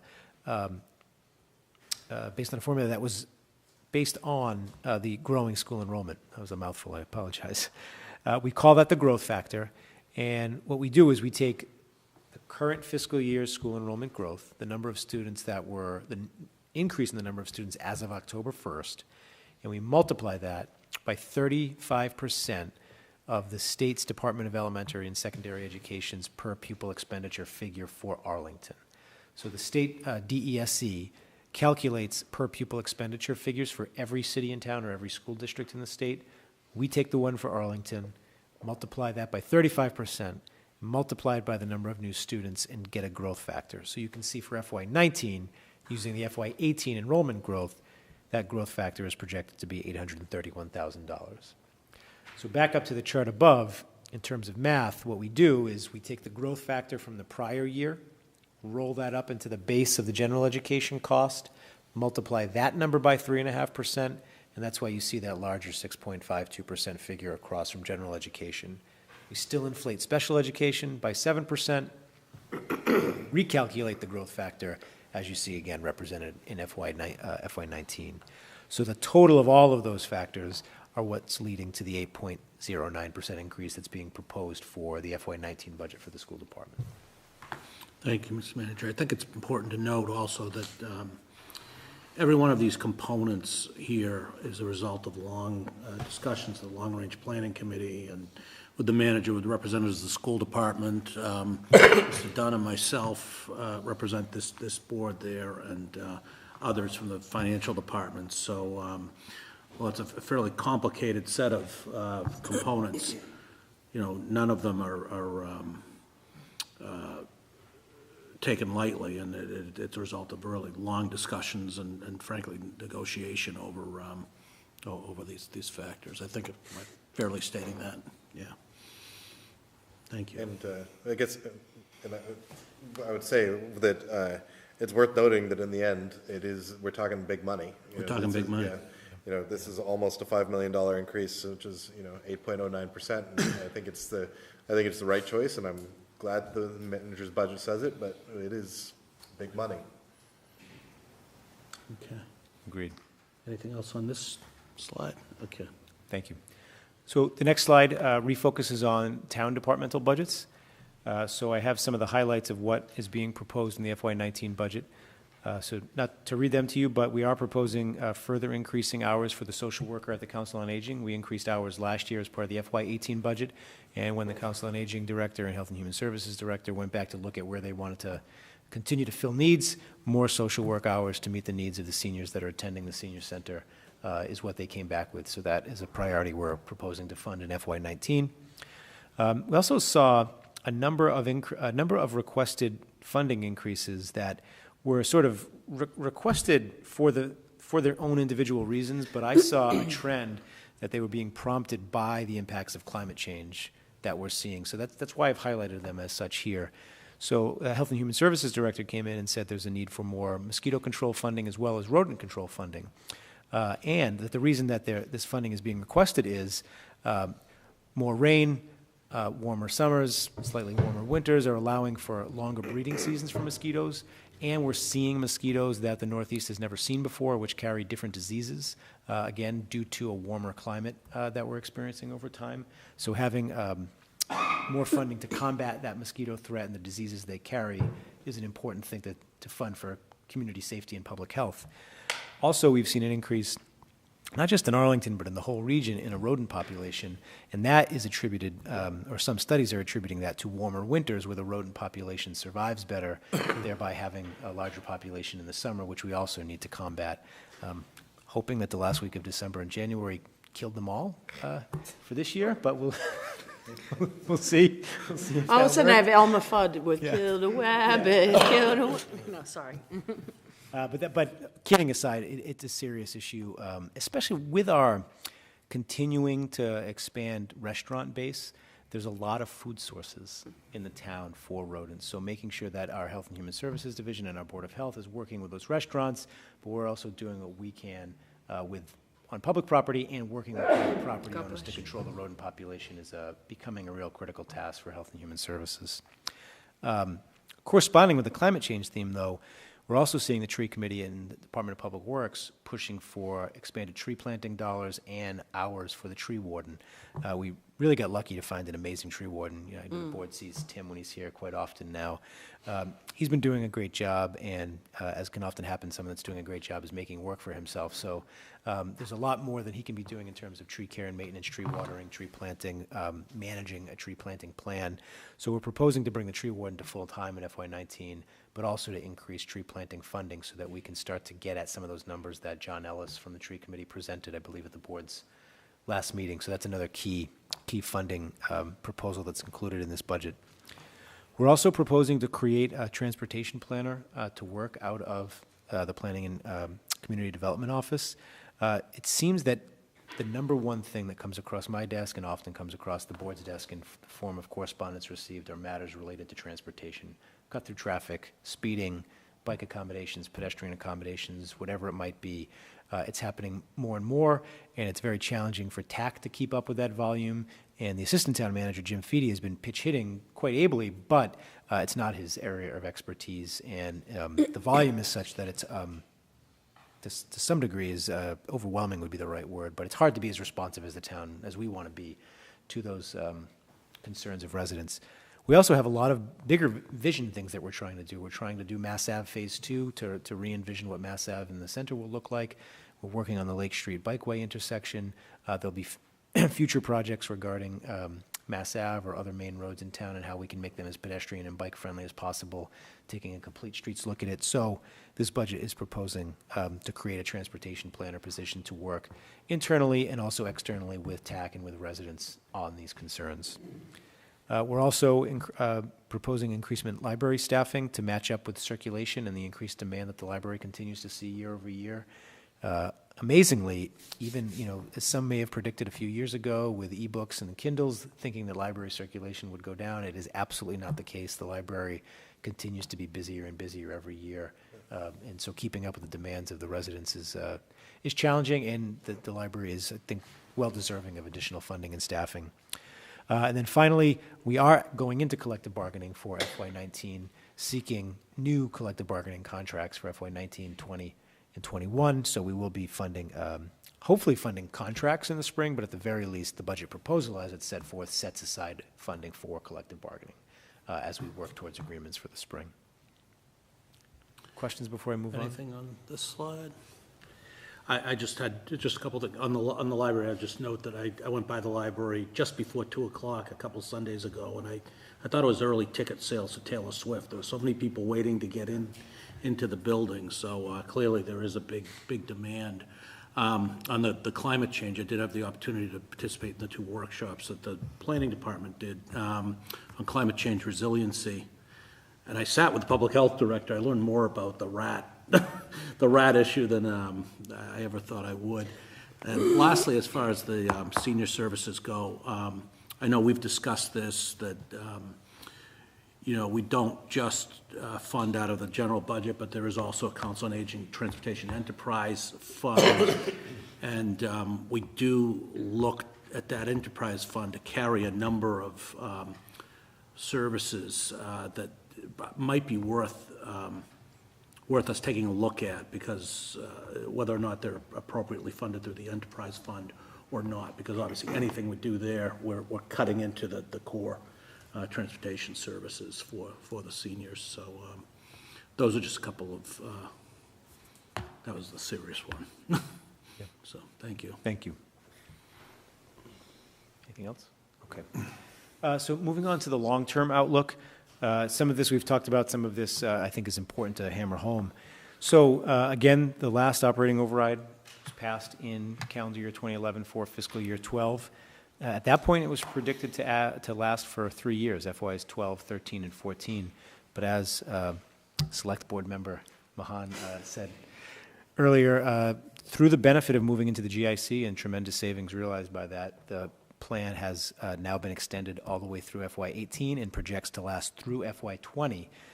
Before in FY 21, an operating override would need to be contemplated. So talk a little bit more on the next slide about our plan to start really educating the public and reminding them of the town's structural deficit over the course of the next year. But that is really important to hit home that time is coming near to start these dialogues very, very seriously. Moving on from that, we do continue to invest in our long-term liabilities. We are paying down our pension obligation. We continue to invest in OPEB. Again, that's the retiree healthcare costs.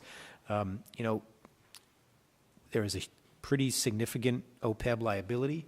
We don't put enough away. We don't put as much away as we should put away, but we still put more away than most communities in the state do.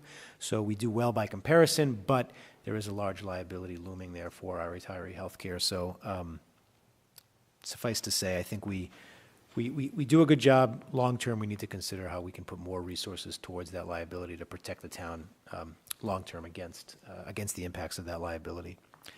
It's not an impact on the operating budget today, but it's important to mention as we look at the long-term outlook, we're now kicking off the feasibility study. We're in the feasibility study process for the high school.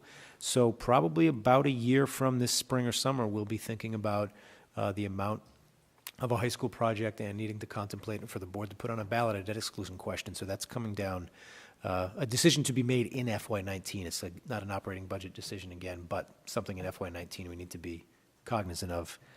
And then finally, the impacts of the federal budget changes remain uncertain. Really, changes to the tax law, we know will have an impact on people that pay property taxes and income taxes in states like Massachusetts. So, what that means about the town's success on tax overrides and debt exclusions remains to be seen. But we know it will have an impact on taxpayers, and that's something for us all to be cognizant of.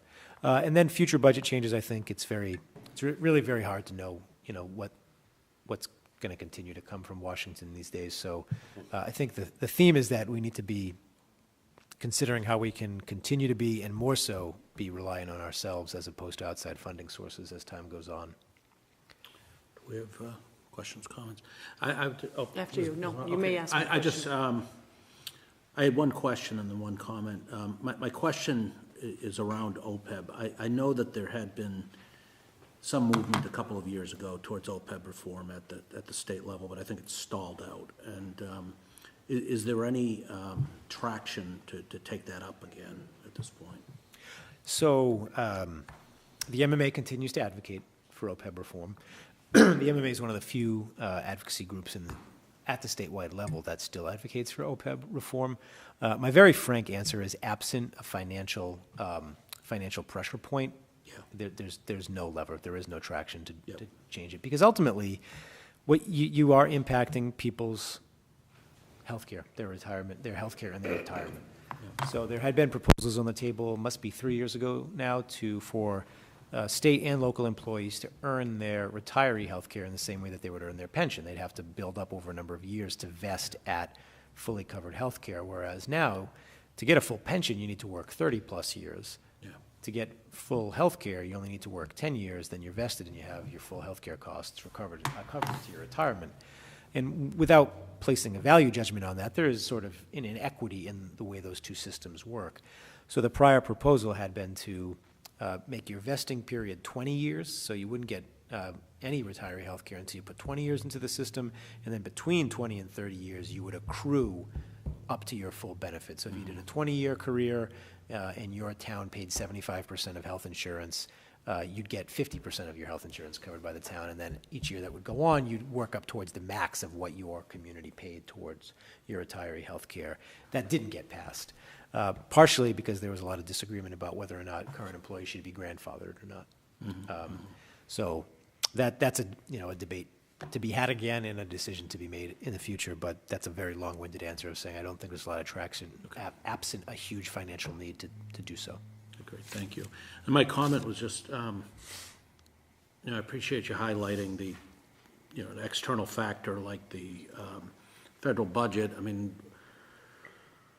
we've stretched out this long-range plan quite a ways, but I think we know what had preceded it, which had been a stark economic downturn. So we have to always keep in mind as we're moving forward, and we're making decisions about the timing of the next general override. Things can change pretty fast, and we saw today that the stock market took a huge nosedive, and if that were to continue, for example, you'd see capital gains revenue just plummet.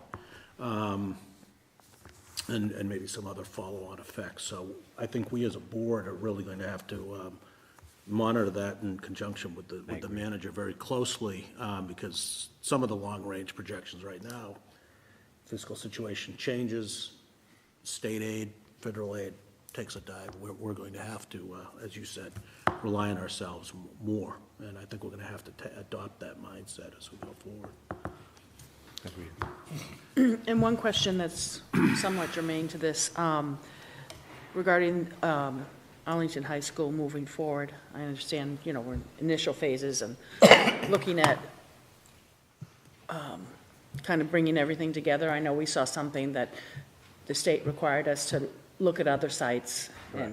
And is that something that, my main question is, considering going through everything we went through in terms of the contamination out on Pierce Field in the high school,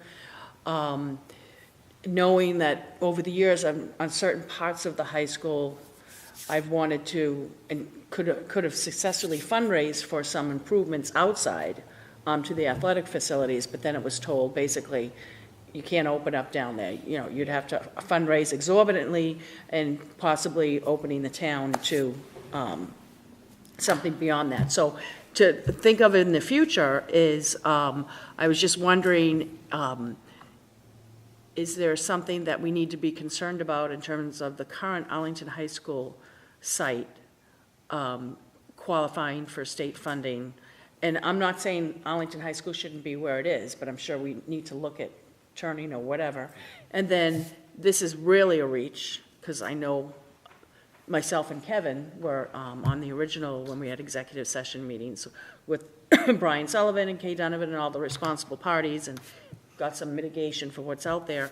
I'm just wondering if, I'm assuming the answer is no, but I'm asking the question, I don't want the answer tonight. If we do move forward on Arlington High School, I know we had that agreement with all the responsible parties, which we were one of them, but with these new set of circumstances, if there's any sort of recourse for mitigation for this project that's projected in the future. So I just kind of wanted to put that out there. I always expect the worst, but, so that would be something I just wanted to. Yeah, that's certainly a question we can vet. And to the prior question, there's still a lot of analysis to be done. We are looking at some alternative sites as part of the MSBA process. We're going to look at Poets Corner, look at the MIRAC properties, look at our own Summer Street properties in the rink, and the Mugar property, which for obvious reasons would be very problematic. Frankly, I don't mean to sway the analysis, because we'll do the analysis. They all struggle, they all have their own struggles, but they all uniformly struggle from an access point of view. Having the 77 bus stop where it stops right in front of the high school is very, very convenient. 77 does stop in front of MIRAC, but the Mass Ave pretty dramatically tightens in that part of the town, so the circulation that would be required for the high school would be pretty tough. So we're going to run through an analysis, but going into it, I'm not going into it convinced there is a viable other site, but we'll certainly run through it to see what's possible. Which MIRAC property are you referencing? Basically all the properties that the family owns on Mass Ave, up west. Up where their showroom is right now? Correct. In all those areas in back? Correct, yeah. Yeah, which I know it's very sensitive to talk about private property, and to be clear, we're not saying we're taking that property, but it is a large, somewhat contiguous site to give consideration to. And it's a process we have to do. We have to, yeah. According to the state, so it's not something, it's one of the boxes we have to check off before they say, okay, go ahead and do where you are. If that's where we do, we have to show that, so. Correct. Okay. Thank you, Mr. Chairman. Thank you. Okay. So then I'll close talking a little bit about next steps. So this Wednesday morning, the Long Range Planning Committee meeting will meet again. We'll be updating the long-range plan. We'll be updating the plan based on the governor's local aid figures, but still needing to wait for House and Senate figures as the budget process goes on. On the 14th, I'll be going with the Deputy Town Manager to kick off the Finance Committee process and present to them the long-range plan as well as an overview of the budget. From there, the Budget and Revenue Task Force meeting is scheduled for February 26th before the board's next meeting. That'll really be a more public kickoff, hopefully a more public kickoff where there's more eyes and ears listening to both the FY19 budget details as well as the town's long-term financial outlook, so that we can sort of use that as a kickoff to the dialogue that I think we need to start having with the public. Mentioned updating local aid numbers. We've talked about group insurance commission rates being set by March 1st, so that'll add more clarity to that line item. And then, again, we continue to update these figures as we move towards town meeting. So with that, happy to answer any further questions the board may have, and thanks for listening. Anything else? Could I have a motion for receipt report? Yeah. Sorry. I just, we all know it, but there are people watching it who haven't heard it and or need to hear it again. That the long-range budget is that this year, for the first time, we take money out of our override account, is that we will run out of money. We can probably make it, you never know for sure, but we could probably make it with the money in our account through fiscal 2021 without having too much indigestion about the changes we'd have to make. We could tighten up a little bit and we'll go through 2021. There's no way that we can make it through 2022 without altering our revenue or doing something that the town has not seen ever, even back to first proposition 2.5 days at this point. So there will be an operating override, and the current wisdom, which I endorse, is that we will, this board should make that motion to do an operating override at the same time that we endorse the high school building. And I know I'm preaching to people who know this already, but there are people who don't, and I think that we need to keep talking about it. Move receipt. Motion by Ms. Mahan for receipt. Is there a second? Second. We give it to Mr. Dunn. So moved by Ms. Mahan, seconded by Mr. Dunn. All those in favor? Aye. All opposed? Thank you very much for all of the hard work on this. Very good This chapter line. Oh, you're welcome. Thank you My very pleasure. much. My pleasure. And to Mr. Pooler and everyone else. So Pooler, Amy Fidalgo, all the department heads work that into said- this. I think we should apply Mr. Heim, too, for his role in the presentation. Yes. Yes. For his pointer finger? Yeah, yes. Great Good cursor job, work. good job. Great cursor work. So now we move on to correspondence received. We have a request for 15-minute parking at Broadway and Franklin Street. Emily Hammond, Ready, Set, Kids. Move receipt and refer to the manager? Okay, we have a motion by Ms. Mahan to receive and refer. Is there a second? Second. Seconded by Ms. Rowe. Any further discussion? Well, if I'm thinking of the right location, there's meters there, which are already allows for 15 minutes. No, She wants only 15 minutes. Oh, sorry. we did not put meters in front, from it's not that Franklin far. and Broadway, we didn't go down past Franklin. Okay, sorry. Yeah. I did have a question about this, though. Am I correct in my recollection that we had decided not to put meters partly at the request of this same business? I believe so. Okay. So if the board votes to refer it to me, I would bring it to the Parking Implementation and Governance Committee for debate and discussion. I think we've tried to hold pretty hard and fast to not creating special dispensations, as they are very tough to enforce, but we'll let the committee discuss it and see what they recommend. Okay, great. Any further discussion? Hearing none. All those in favor? Aye. All opposed? Unanimous. New business, Ms. Kropelka. Oh, okay.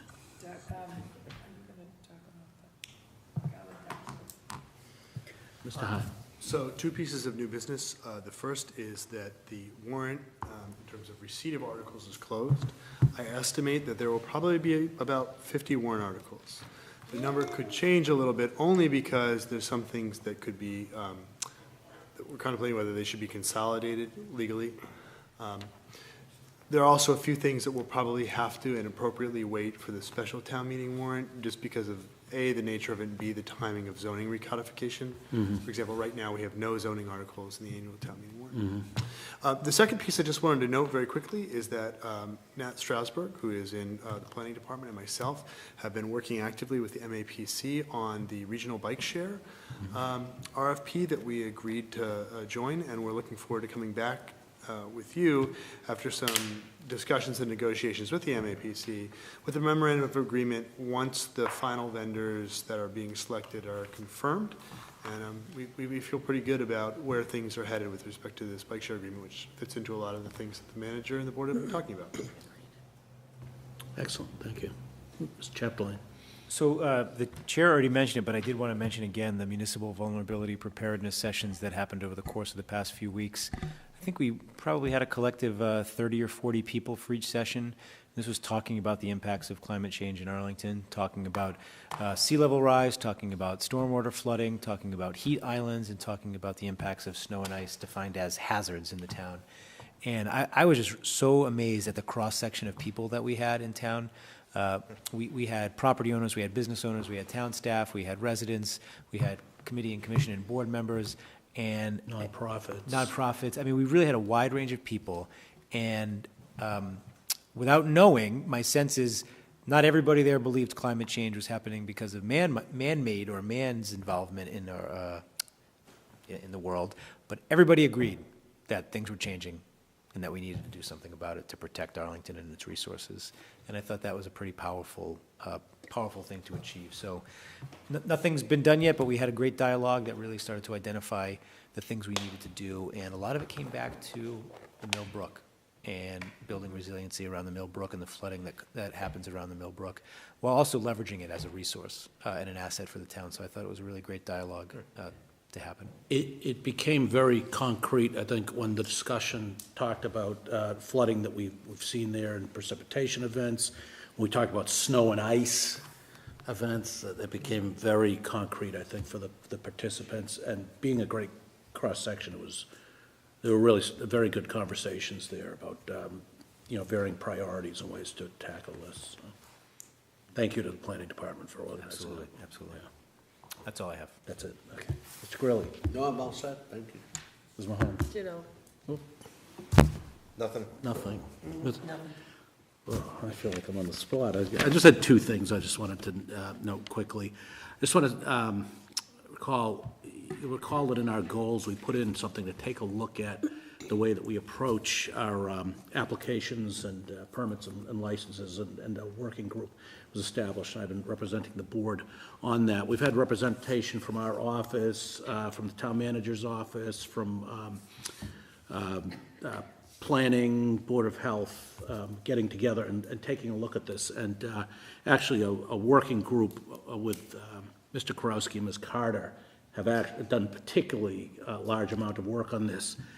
The working group had decided that there's a huge universe out there around our applications for licenses and permits. They decided to take a look strictly at the processes around opening a restaurant and all the things that could go into opening a restaurant, whether it's, the restaurant itself, if you want a beer and wine license, all alcohol license, outdoor seating, building permits involved and such.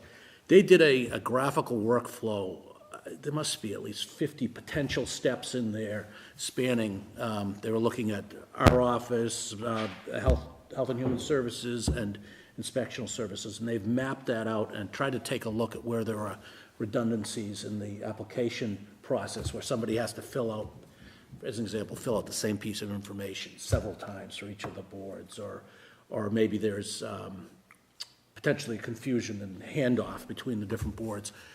Excellent work so far. I know that the next step is going to be to bring the full working group together, meet with some of the department heads and try to take a look at this too, with a goal in mind that as a final product, which will come back here for approval, that somebody wanted to open a business like this, no matter where they go in the town, if they don't know where to start and they come to our office or they go to Board of Health, they go to Inspection Services, or to the Economic Development Coordinator, they would get the same packet with the same instructions, walking them through the process with a checklist to avoid what sometimes can be costly mistakes that some people make in their applications. So I really am enthusiastic about being able to come back with the work here. I just want to say that the level of competence of our staff is just extraordinary here, and our board staff has contributed greatly here, present and former. Yeah. And just the only other thing I wanted to raise here with you all, you'll recall that at town meeting, there was a warrant article we had recommended adoption of, which was around the taxation aid fund, the checkoff box on the property tax bills that you've started to see. Part of the vote at town meeting called for the creation of a taxation aid committee, and this, I believe, included 3 resident appointees to be appointed by this board. There was the treasurer, and there was also an appointee by the Board of Assessors. If there's no objection, I'd like to just suggest that maybe we post for those positions, the positions that we have for the taxation aid committee, so we can start to get that assistance process in motion. So that's all I have. Move to adjourn? Motion to adjourn, seconded. The next scheduled meeting of the Board of Selectmen will be on February 12th, 2018, preceding town meeting. Are we here at 6 or I believe 7? we're here at 7. We're scheduled at 7. Right. This is for the 12th. Yes. We're here at 7. We're here at 7, and then we'll go downstairs. So I know, well, I'm just checking. this meeting is adjourned. Good night, Arlington.